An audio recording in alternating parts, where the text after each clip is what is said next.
gece diye. Düştüm gurbet yollara, bir bakışın aldı beni, kırdı dizim dağlara.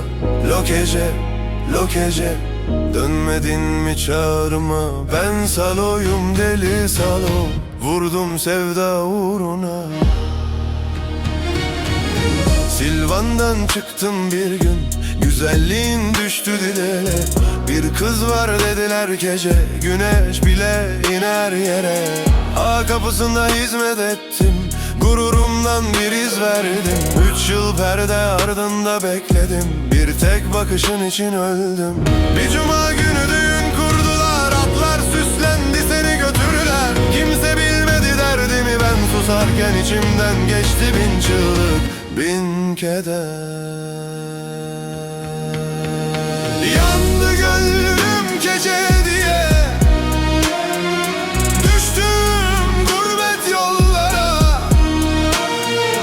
Bir bakışın aldı beni, kırdı dizim dağlara.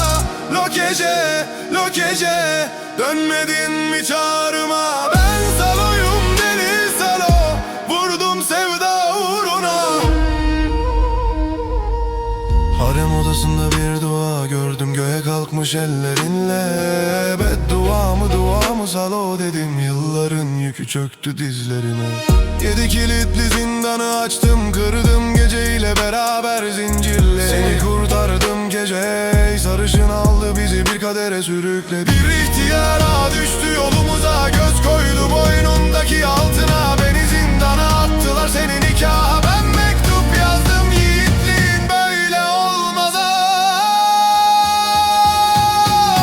Yandı gönlüm gece diye, düştüm gurbet yollara. Bir bakışın aldı beni, kırdı dizim dağlara. Lo gece, dönmedin mi çağrıma? Ben saloyum, deli salo, vurdum sevda uğruna. Yolumuzu kestiler 20 atlıyla, sürüklediler seni toprağa doğru. Gitme salo diye haykırdın, kırdı gözümü o ses, parçaladı ruhumu. Ben döndüm kılıcımla göğe çizdim, düştü hepsi birer birer ayağımın dibine. Bindik atlara kaçtık Silvan'a, ama ölüm pusu kurmuştu kapı eşiğine. Beni biçtiler bir anın avlusunda, sen duydun ve gittin en keskin yola. Bir balkon, bir kılıç, bir çığlık, kavuştuk gece ama ancak aynı mezarda. Lo gece, örgülü saçlarına dolansın rüzgar. Ben senin için düştüm dağlara. Dünya bize dar geldi sevgilim, toprak genişledi kollarına varınca. Yandı gönlüm gece diye, ben salım gurbet yollara. Bir bakışın aldı beni, kırdı dizim dağlara.